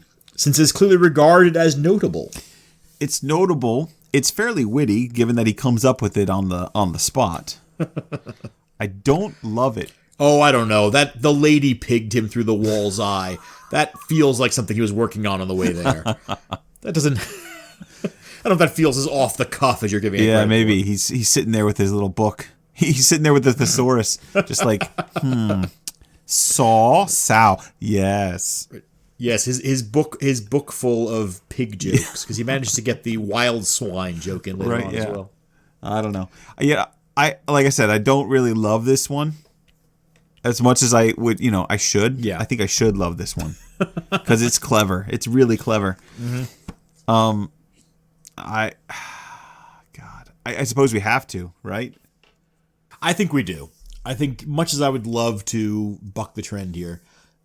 This is so ludicrous in its design and in its execution and its explanation that I don't see how we don't credit I'll say one argument against it would be that when we get to the third quarter court, we're going to have to go over all of that again. I think we just remind people of it. Maybe we just do the lady pig. Yeah, I'm sure we'll do that. We just let it go at that. All right, I'll give it to it because it's just so unusual, so remarkable. It's the kind of thing you share with your grandkids one day. Right. We lady pigged what you did there, Ref, and we appreciate it. Outlawry. Outlawry. Finally, our opportunity to get rid of one of these people. This is the part of the judgment section where we outlaw one of our people. Normally, we outlaw somebody from Iceland forever. Mm-hmm. But of course, in this saga, that's kind of a foregone conclusion because most of the saga is already outside Iceland. Yeah. So we have to accept us Greenland with some problems as well. Right. In the past, we have said that the Greenland communities, which are almost all expat Icelanders, does count for our purposes. Right. And that's a good thing because otherwise we'd be in real trouble in this saga. Yeah. Yeah. And there are not many people to really choose from either way. No, there's not. We've got a few. I got to run down a list real quick. All right. Go for it. Well, Thorbjorn emerges as an obvious choice. Thorbjorn, right. This is the neighbor of Ref's family back in Iceland. Yeah. He's guilty of unlawful grazing, something that is a big no-no, and also a little bit of manslaughter when he killed Barley the Short. And that involves a trespass as well, if he's bringing his animals onto his neighbor's land. Right. Yeah. So, and let's not forget that he's actually already been exiled several times for previous killings. That's right. In other parts of Iceland. Yes. This is the last part of Iceland he's allowed to live in. I was going to say, this is the last place he's allowed to go. So, I think we could also consider Thorgils and his sons for the slander that they throw at poor Ref. Yeah. We've seen elsewhere in other sagas just how egregious that kind of thing is, how terrible. Absolutely. Well, and specifically the accusation of gender switching. Yeah. That's on the list of things that can be redeemed with the killing of the person who said it. Yeah. So it's it's on the list with talking about being a troll wife and things like that. Yeah. Well, we saw all this stuff in Njál's saga where the accusations of being beardless basically are questioning Njál's manhood. That is what sparks the whole the whole feud that leads to the burning of the house. Right. I think, it's that quote that we've gone to before, that it's hard to find a man in the sagas whose masculinity is not vulnerable. Mm-hmm. Right. A naming like this or a slander like this can really have lasting and damaging effects on a man's reputation, and because of that, on his masculinity. Yeah. Yeah, absolutely. Now, we should also point out, and this is convenient for us, Thorgils and his sons are, in fact, expat Icelanders. Because we're told that entire community is. That's right. Well, I mean, most people in Greenland are, so that makes some good sense. But it is made explicit in the text, which is handy for us. Yeah. I would love to consider Grani the Sheath Grani for his attempted sexual assault on Helga. Yeah. Yeah. No, this would be a very easy decision if only Grani were an Icelander. Yeah, the problem is he's a Norwegian, and so anyone who's hoping that we'll outlaw him, it doesn't fit within our rules. He's already, as far as we're concerned, he's already been exiled. Yes. He's already living among the damned in Norway. Yeah. Yeah. So that leaves only one other candidate as far as I'm concerned. I think I know which candidate you have in mind, and I'm willing to listen, but I'm not willing to take you seriously. Oh, come on now. Let's talk about Ref the Sly if we... I understand. We have to talk about him. Let's just take a few minutes here. Ref the Sly is guilty of not one, but multiple murders. Not slayings, but murders. Yep. He murders Thorbjorn. Does he? Does he cover the body and report his killing to anyone else? The answer is no. He runs out and he reports the killing to his mother. Well, she is a neighbor. The way the law is written, you must report it at the first house that you come to where you do not think you will be harmed for reporting it. That's fair. You know what? He does not come to any other house before. It's the next door neighbor. Yeah. But he doesn't cover the body, and he hides on his way out. Thorbjorn's in his own house, so. Yeah, I'm not too happy about it. Geller, what does he do with Geller's body? Oh yeah, no, that's a murder. That's a murder. Thorgil's body? Yeah. Yep. Thorgils is in his own home. Thorgils and his sons. The sons. The sons. We're never told what he does with the bodies, but we are not led to believe that he goes back and tidies up afterwards. So probably murders. No, I mean that's in the actual Gragas, that you have to cover the body to protect it from being eaten by other animals. Not that a blanket's really going to do all that good, but. Well, right. You're supposed to either cover the body with stones or make sure that it is protected from animals. Yeah. But yeah, I think there are texts where the idea of just covering the body with any available material is considered sufficient. Yeah. And then the reporting. And he doesn't do that for almost anyone he kills. It's only Grani that he actually follows the rules. Mm-hmm. And then he's not even in Iceland. Even then, remember, his first impulse is to hide the body. You're right, yeah. Right. And that's after a very public killing where he's chased the guy down the road and then killed him out in public. He drags him to a fence and only then thinks, maybe I'm not going to get away with this. Yeah, and his effort to report it is a very, very complicated riddle that doesn't make a whole lot of sense. Right. A groaningly stretched pun. Right. So you tell me, John, why we shouldn't outlaw Ref. Because of all the people that we've listed, in terms of transgressions against the law, at least, he's the most guilty. I would say that in the past, we have not been so keen on the niceties of law when it comes to revenge killings. I think it's always pretty fair. We've allowed a great deal of leeway. If I remember correctly, I think we gave Best Bloodshed, or maybe we didn't give Best Bloodshed, but we gave a witticism award to the sons of Vestin Vestinson for lopping the head off Thorkel Surson in the middle of a gathering and then running away and yelling out things as they ran. Yeah, I remember that. We that. applauded them for that killing. Yeah, it's got there was no covering up of bodies. There was no protection there. They didn't report it in any household. But I would bet you that there were some, and I don't remember at this particular juncture, but I would bet you that there's far more evil characters available in that saga. So we don't have to. One of the problems my point with is we didn't Saga censure them. The lack of people. We did not censure them. We did not regard it as we're into censoring now? behavior. What's that? We're into censoring now. We don't. Well, I'm saying we didn't. We scold. Right.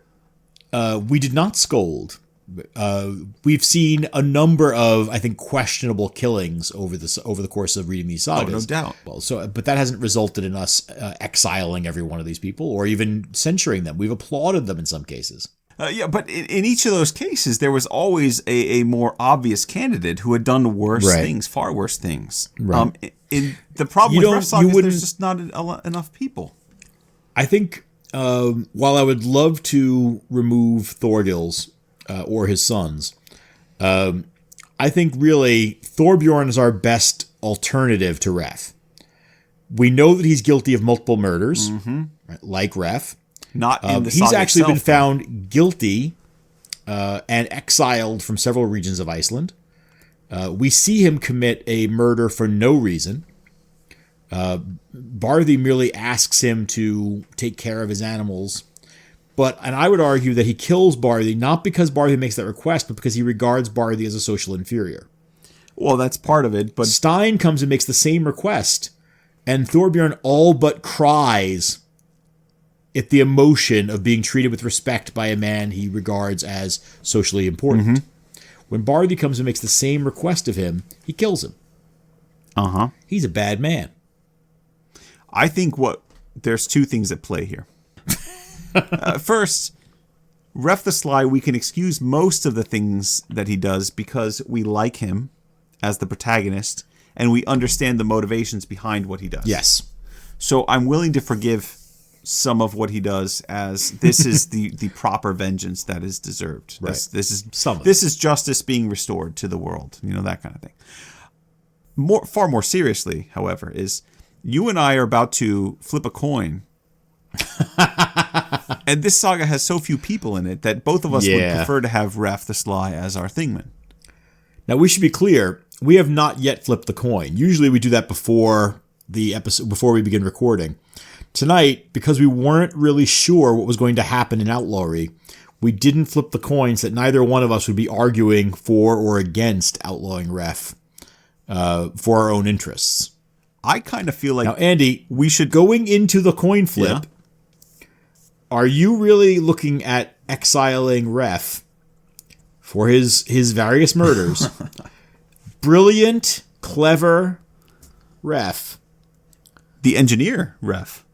The engineer could really the improve trickster, my perhaps? castle.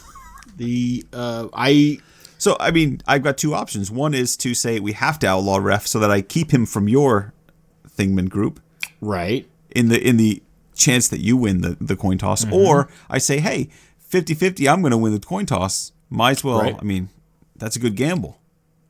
I regard that as some fairly scurrilous behavior on your part. As if you were thinking that way. We should be outlawing him on the merits of his case. I hear Snorri go the whispering in your ear. Flip the coin. Flip the coin. Oh dear, oh dear, oh dear. Yeah. So I'm going to go I'll say this. You're the one swinging at Ref. If you're willing to exile him and flip this coin, knowing that we would then be choosing from the dregs remaining in this saga. Well, then we both lose. That's kind of the beauty of it. How is that the beauty of it? Because then I don't lose by myself. Oh wow. Does that reveal something of my psychology? Who hurt you, Andy? All right, so I think let's move on to Thingman. We're outlawing Thorbjorn because we both want Ref. I think we have to. Yeah.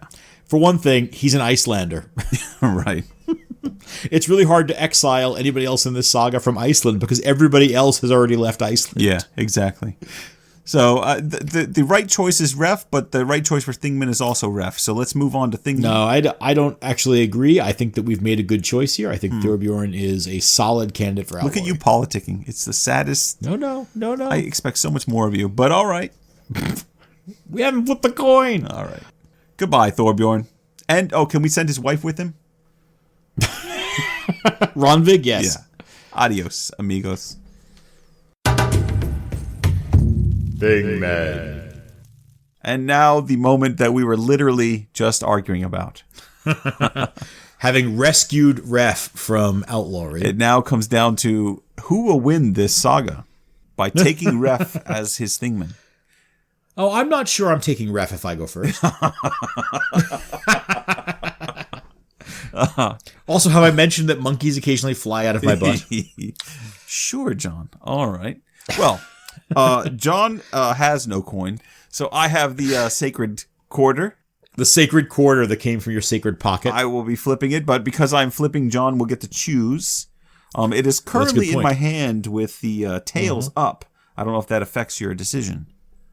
I don't. I just assume it means that you're mooning me. No. It's literally the side of a coin. What do you want? Right. Heads or tails? In honor of Thengil and his beheading, I'm going to call heads. Heads for you. All right. Well, here goes the coin toss. Oh, man. Ah, look at that. Look at that. Ladies and gentlemen. I'm very happy with that result. It's heads. Now, how many minutes should I spend thinking about my choice? Well, you did say that you would consider other people. So I did say you that. should very seriously consider other people. I mean, Ref is a murderer. I've considered them. I have considered them. And now I'm taking Ref. Look, the fact is, Ref commits killings. Of course he does. Who among our Thingmen has not committed the occasional murder?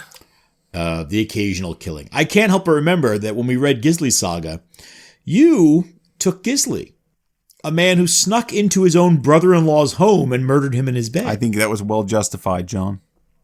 I'm not saying it wasn't. I'm just saying that it happened. I think all of Ref's killings are also justified. So I'm going to say that Ref, the clever man, Ref, the tinkerer, Ref, the carpenter, Ref, the genius, Ref, the Thingman, come forward and join my crew. Build us a ship that we can ride around on, sail out to sea on, and watch the sun go down together as Thingmen and friends. Ref, welcome to the club. I don't think that was a legit coin, though. It was your coin. Yeah, but it wasn't sanctioned. And I seem to have heard sacred thrown about. Well, there are questions about the ceremony that went into... Fair enough. Fair enough. Well... So I'm in the awkward position of having to choose someone else who's not Ref from this saga. Well, yeah, but I think you're in the more interesting position, really. I mean, it would have been farcical if I hadn't chosen Ref, right? Well, I know, but I was counting on winning the coin toss, and I didn't do much to prepare an alternate choice. So what am I supposed to do? I don't think you understand how coin tosses work. You can't count on the outcome of a coin toss. I also don't think this is the first time you've made an error of this magnitude. Don't you learn from your past mistakes? Well, I mean, John, I think you know I'm generally a pessimist, but I seem to choose the worst possible moments for optimism. And now I guess I'm going to pay for it. Which, by the way, is itself a pessimistic statement. Yeah, exactly. Oh, man. Ooh, I'm looking forward to this. Oh, I bet you are. Well, the way I see it, I mean, you do it's not as if you're without options, right? I think you've got two legitimate choices. I mean, I can think of three. I just... Three? Yeah, I mean... Is one of them killing me and taking Ref? I think that's a good idea. No, I mean, the first one I'm going to mention and then discard right away. Why mention him then? Well, for the sake of being thorough, I guess, that's what we do here. We're an hour and a half into this thing. You don't think we've been thorough enough? I mean, personally, I think you're in this mess because you weren't thorough, but go ahead. Waste our time. All right. Well, at the very end of the saga, we hear about Ref's sons, and we already knew about Stain and Bjorn, who helped Ref in his daring escape from Bard, right? Mm-hmm. Oh, and there we find out that the two men served King Svein of Denmark for a long time, and Stain's family line eventually leads to a bishop. So, very impressive, right? Okay, I mean, I guess Stain's an okay candidate, but you can't seriously consider taking him, can you?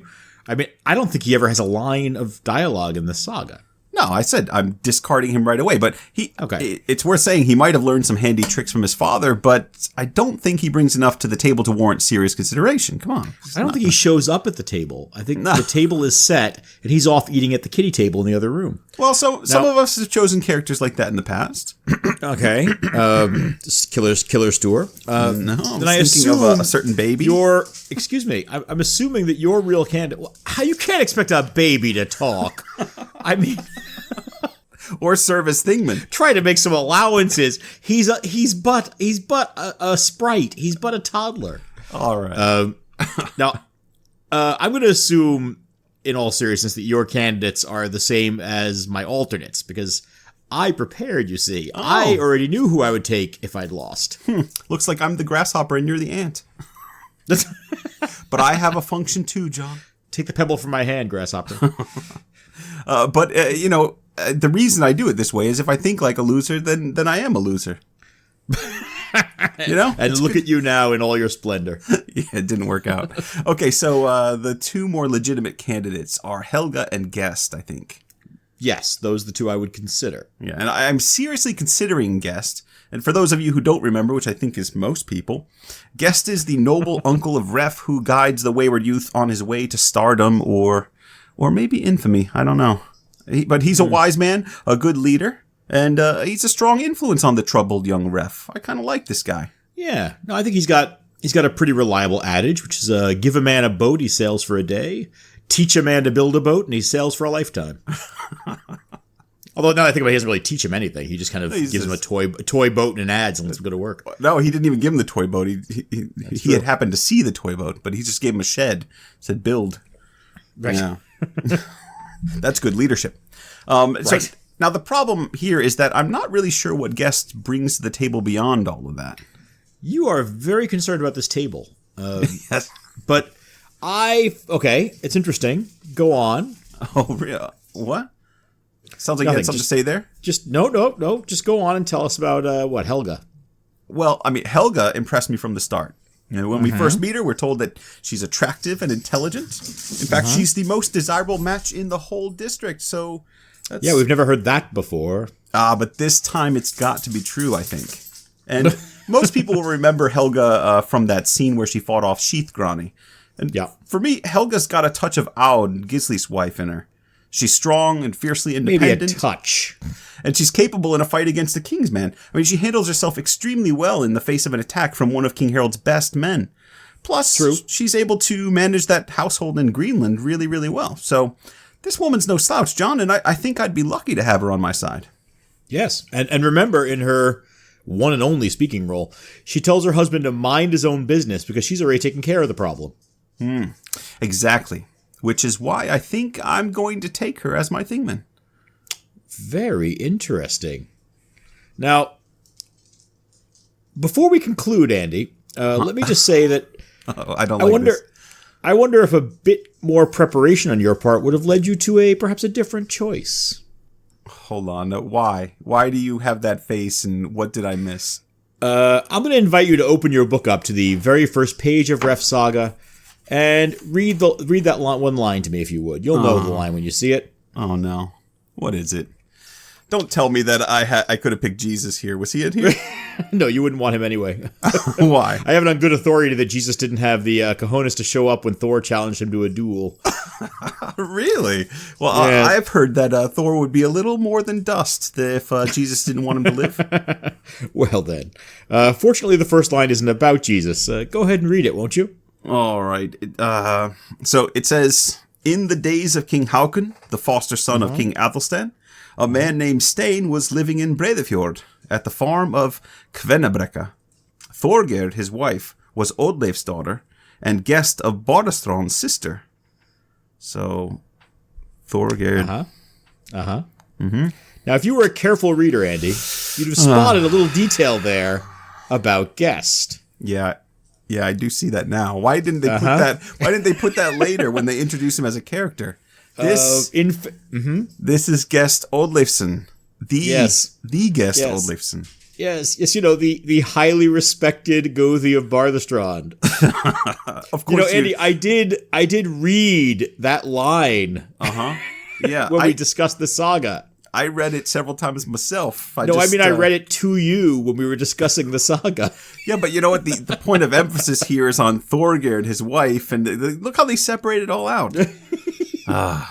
So this is Guest Oldison, the one with foresight, who interprets Gudrun's dreams in Laxdala Saga. The one who is the oh so obvious pick after Ref in the saga. Yes, indeed. But since you already chose Helga, you can add that to your list of errors tonight. I don't think I said that I was definitely taking Helga. I only said I was thinking about it. So technically, I haven't submitted my ballot. I think we can. Is this gonna be a hanging Chad situation? I am from Florida. You chose Helga. Maybe I was going to choose her, but what if, John, I asked you nicely to let me slink on out of here with Guest on my arm instead of Helga? Huh? Hey, buddy? How would that be? What do you think? I think that would be a horrible injustice. No, really? Come on now. I'm a good friend. We're buddies. We go way back, don't we? Throw me a bone. I think that you got to dance with them. What brung you? And in this case, you brung Helga. Wait. So get dancing. Let me just, because we're still talking about the gray area of my selection, the phrasing of my selection. I think in Icelandic law, phrasing is very important. Oh dear. But what if I were to sweeten the deal a little bit and say, hey John, what if I let you go first in Kelnising Saga when we pick next time? What? Oh, I'm sorry. Let me see if I understand this. You are so desperate to correct your error that you're going to you're going to give up first choice in the next saga. A saga which I think we can say, without embarrassing ourselves, it's been a while since we've read this one. Let me throw this out there. What might be lurking in there? I haven't read it, and it fits with my lack of preparedness that I have no idea who I'm giving up. So once again, the man who was counting on the outcome of a coin toss is now. I'm just throwing it out there, but wager. I'm throwing it out there with the assurance that you're a good friend, and you'll say no. Go ahead and take Guest, and we'll keep. Let me say, as a good friend, I'm willing to both help you to erase your error, but I also think it's important for you to learn a lesson from that error. And so, if that deal is serious, yes, you may certainly choose Guest instead, and I will happily go first with Kelnising Saga. What's that, Helga? Helga's giving me the eye. She thinks this is a bad deal. I'm sorry, Helga. I'm going with Guest. He's got the foresight to tell me it'll all work out fine. Oh. Well, Helga, you're more than welcome over at my hall. Since Ref is there, we can certainly make room for the whole family. Oh, whatever. We even have a matched set of false beards for you to wear. All right. There's our thing, man. I like this the deal. Great Guest. This is unprecedented. And you get the very fictional Ref. Good job. Final rating. All right. I think now that we're past that, and I'm very happy with my selection of Ref, and you're happy settling for Guest at the cost after trading me a draft pick for him. I think we're ready for final ratings. Well, I don't know if I'm settling for Guest. I think, had I prepped properly, I might have chosen Guest first. I mean, if you really... Are you really going to try this? Yeah. Are you... Yeah. If you think about it, John, Ref is a work of fiction. He's not a real person. And in terms of family sagas and what we're looking for in family sagas, Guest, a chieftain with foresight, very much like Njal, is probably the better choice. So what if he can't work an ad real well? So essentially, you're going to go full on the sagas are history. You're going to blow the book prosist argument out of the water just so that you can justify taking Guest. I'm just trying to suggest that maybe I won this one, but that's an argument for 6 years from now. All you want. It's one thing for you to slink out of here, having managed to finagle Guest after your egregious error. It's another thing for you to try to put lipstick on this pig and pretend that this is what you intended all along. How dare you call him a pig? He and I had a little chat in between our sections here, and I think everything's going to be just fine. You know what? You're only making it worse for yourself. It's perfectly all right to understand that you went second and you made the best choice you could, but to pretend, as you are doing now, only embarrasses you. Well, fortunately, 6 years from now, when we do the quarter court, no one will remember this saga, and I'll probably be okay. I think they'll remember Ref the Sly. I think they'll remember Ref and his duck boat. So, Andy, you may be last in Thingman picking, but you are first in our hearts. Oh, thank you. You are first with final ratings. All right. What do you think of this saga? Well, I mean, first let me say that I was thoroughly impressed by the ingenuity of Ref and therefore by proxy the author.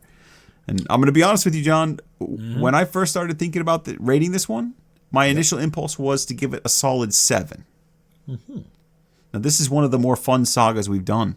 Where else are you going to see a fireproof house in the sagas? A fold-out boat launch? A man so clever with disguises that he can get away with wearing a fake beard over his real beard. Come on. But, the more I think about this saga, the more I get confused. I know it was written in the 14th century, so the tastes of the author and audience are somewhat different from what we're used to. Do I dock it points for being unusual, not quite a family saga? I don't think I can justify that entirely. I know that you like to judge a saga largely on how well it fits into these forms and expectations of the family saga genre. I'm not such a stickler as all that. I like to reward sagas on their individual merits, taking each one on its own as much as possible. And this saga is meritorious in my opinion. But it's not a great saga, simply because I think that the writer's craftsmanship begins to show cracks and weaknesses after Ref leaves Greenland for Norway. It kind of ends abruptly. Those episodes in Norway and Denmark are not great in my opinion. But everything that comes before that is a rollicking good time, and so I'm giving this one a 6. A 6. So John, I'm curious. When you sat down and thought about this saga, especially with your very, very picky tastes of what makes a good saga and what doesn't. You say that. What did you come up with? Because I know you like this. I know you like this one. Right. I mean, look, what can't we say about this saga? I mean, it's a treat to read. I enjoyed this thoroughly. I mean, Ref's adventures and his tricksy nature are a delight. I'm really glad that we chose this for a kind of halfway point saga. It's such a palate cleanser of a story. It's full of adventure and surprises. There's almost no seriousness to the story at all. I mean, despite the body count, it feels like sort of a boy's own adventure. There's almost no sort of consequences to it. Ref's a superhuman figure, right? I mean, he's never in any real danger from his enemies. And by the time we realize that he can build a boat from a toy model, construct a fire suppression system, build amphibious vehicles, I mean, he's clearly in the realm of literary and folkloric motifs. Yeah. But the story has its more sophisticated literary charms as well. I think it's cleverly paced for most of its length. I agree with you that it shows signs of cracking toward the end, but it's well paced up to that point. The characters are simple, but I think they're satisfyingly archetypal. And there's the whole extended joke about Ref being a fox, which we barely discussed. Andy, we didn't even talk about how the attempt to burn Ref in his Fortress of Solitude reflects a Scandinavian practice of burning foxes in their dens. And just like in this saga, it almost never worked because foxes always have multiple exits planned. There's a lot to enjoy here, and you can sort of play with it on a lot of levels. But I think there is another side to this, and it's one that you alluded to. Right? I do tend to think more in terms of genre comparisons and how the sagas represent the tradition. The main reason this story was such a change of pace for us is that it's not really a saga at all, or at least it's not our kind of saga. Ref Saga appears in a manuscript alongside two other slightly goofy sagas, the Saga of Thord Menace and Kelnessing Saga, which we're going to be covering in our next episode. But the rest of the manuscript is made up of legendary sagas, and I think we can see how Ref fits in with those. He exists along a continuum between the legendary type of saga and the Icelanders variety. And I think it's really weighted toward the legends. It's a lot of fun, and I did enjoy that. I can't rank it among the best of the sagas like you. I wanted to go high, but it doesn't represent sagas as a genre terribly well. And I do agree with you that toward the end especially, it shows the cracks in the narrative. The author isn't really sure what to do with this story after a certain point. Mm-hmm. I can't completely tank it either. Like most of the scholars who've written on Ref, I'm charmed by it. It's a lot of fun. And I do recommend people read it. I'm not going to be giving it a 9 or a 10, but I recommend people read it anyway. It's got enough Saga elements that I'm really glad that we are including it. I think I have to rank this as a delightful outlier. I mean, if I could give it a sort of rating of X, I would. But instead I'm giving it a 6.5, and I wish it could be a little bit higher. Yeah, I feel very similar. And I thought about 6.5, but what's a 0.5 really? You know. Well, it's the difference between my score and yours. That's exactly right. Yeah, Ref's, it's such an interesting one. Yep. You know, it's a great saga up to a certain point. I think one of the reasons I end up giving it a 6 is that I really wanted it to keep going, and I feel like it just kind of quits. Yeah. Yeah, no, there's a whole story to be told here that never gets told. Yeah. I feel like this could, if the author had taken this in the direction of like St. Brendan's Voyage, where, you know, you just take Ref and his toy boat and his crew and have them visit all kinds of outlandish places and just really lean into the idea that this is a fantasy story. I think you'd really, you know, that would be a lot of fun. It doesn't even need to be a fantasy story necessarily. I mean, we've talked about Harold Hardrada. If you read that saga, he travels around and he plays tricks everywhere he goes. Right. And he's very, very clever. There's a lot of ingenuity there. That one reads really well, and I would rank that one really, really high, though not a family saga. This one doesn't have that same kind of energy all the way through. It's not consistent. And so it suffers from that.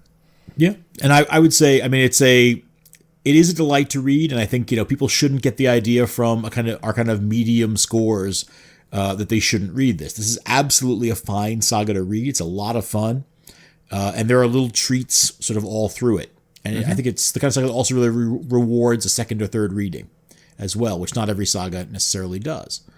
But so enjoy it, but understand that it's an entity unto itself. Absolutely. All right. So that's a 6 from me and a 6.5 from John, leaving a total of 12.5. There's my math skills at work. Thank God you explained that to folks. Now, before we go, we have a couple of reminders and announcements. Reminders and announcements? Yes, we're a full-service podcast, Andy. All right. Well, then I will take care of the announcements. We've got a few new episodes coming up in the next few weeks. John, you recently spoke with Kat Jarman about the burial site in England associated with the Great Heathen Army. Yeah, that was a great time. Kat Jarman's a bioarchaeologist. Which is a slightly less cool way of saying she studies human remains. Which is a slightly less cool way of saying that she's a body botherer. Now, she's the lead on a team that's been reevaluating the evidence for the Great Heathen Army's winter camp in Repton, England in 873 and 874. And she was willing to talk to me about it, which was really very nice of her because she's very busy. Andy's working on getting that into shape. And since I was in charge of recording the sound, there's a lot to fix. But we're hoping to have that available when? Well, I've had to make a series of sacrifices to the editing gods, but the auguries, they're looking good. I would say probably, I would say a week or two after this one goes up. Excellent. And that's not the only saga brief coming up. I think we mentioned this already, but we have a great conversation with historical archery experts Patricia Gonzalez and Stephen Fox that we recorded a couple months ago, and that one should be up soon as well. I'm looking forward to hearing that one. We're also starting our next saga, Kjalnesing Saga, the saga of the people of Kjallarnes. Look for that in April, I think. And there are a few other treats in store coming up. Another Ragnarsson episode, we hope. Another saga short covering a Thauter. We are burning the whale oil at both ends for you around here. That's an unfortunate turn of phrase. It sounds unpleasant for the whale. Yeah. I also want to remind everyone that our first official Saga Thing contest is up and running. Woohoo! The contest is simple. Woohoo! Without spending any money or risking the safety or freedom of yourself or anyone else, create some way of promoting this podcast. Yes, the entries have been coming in, and so far we've had people making billboards out of snow, writing messages on sandy beaches, writing reviews on various websites, but there are still so many ways to tell people about this show. Yeah, this podcast exists because Andy and I love what we do, and we want to share it with anyone who will listen. We're essentially a couple of Cliff Clavins with a microphone. I don't like that comparison. Oh, well, there it is. Far more of a Norm suck than it a up. Cliff Clavin. You can be Norm if you want. All right, that's fair. So this contest is about recruiting you to help us reach more people. That's right. And be creative out there. You know, you guys, I've seen a lot of your talents. I think you can step up your game and send us a cool picture of whatever you can come up with. Because there are prizes. I'm talking about t-shirt prizes, people. Which, because we're clever buggers, is also a way of promoting the podcast. Brilliant. Thank you. How long do people have to get their entries in, John? Well, in keeping with the complete lack of forethought that went into this contest in the first place, we never decided that. I think we should give people some time to come up with an idea. Why don't we say about 2 months from when we announced it originally? That would put us in mid-May. Does May 15th work for you? All right, then. The Ides of May it is. Oh. And how do people get those entries into us? This is the 21st century, John. Why don't you ask the Duck Knight? So they keep telling me, yes. No, there are so many options. Just send us a picture, a video, or some other evidence of your effort. You can email us at sagathingpodcast@gmail.com. You can tag us on Twitter, where we are at sagathingpod, or on Facebook, where we are Saga Thing Podcast. Or you can stop by our WordPress blog, which is sagathingpodcast.wordpress.com. Or you can put a message in a bottle, seal it well, throw it off of a German naval vessel, and wait for it to wash up on shore. Just make sure it's a fast bottle so you beat the deadline. You can also get in touch to ask us questions, offer comments, or tell us what we got horribly and unforgivably wrong in these judgments. I assume you'll all want to write in and tell John what a mistake he made, taking the mass murderer Ref the Sly as his thingman. Slander. Come on, you're just jealous that my mead hall is going to have drawbridges and steam engine duck boats. A little, yeah. All right.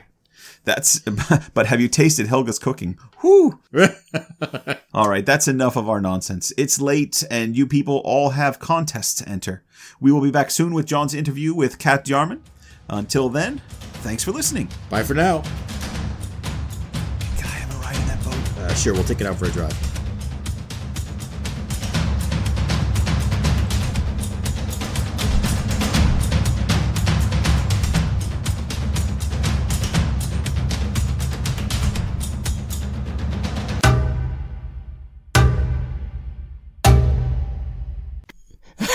So John, that couldn't have been more awkward if one of us stood up and dropped our pants.